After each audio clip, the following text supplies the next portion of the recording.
if I cap, j cap and k cap are unit vectors along three mutual perpendicular directions, then okay, if these are I, j, k are unit vector along three mutual perpendicular directions, so it means let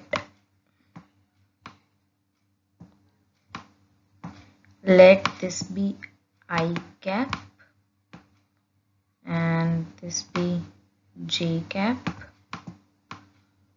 and let this be k cap. Okay. These three are mutually perpendicular.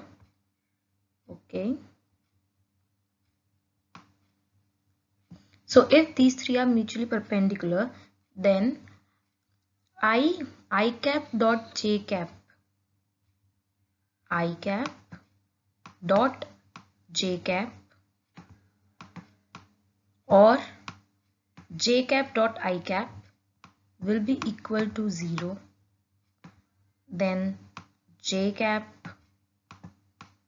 dot I cap, j cap dot k cap or k cap dot j cap, because in dot vector vice versa can also occur. Like if this is j dot k, so it can be k dot j, but in cross product this cannot be there because it contains the direction, but it does not contains the direction. So we can write j comma k or k comma j like that. K dot I cap will be 0. So or I comma k. Let's check what is, sorry, let's check what is they present in the options below. Options, that is I dot j cap. This is wrong because it should be 0. And in this I dot j, I cross j cap is equals to 1. This is also wrong because cross product will not be 1 because it will be 0.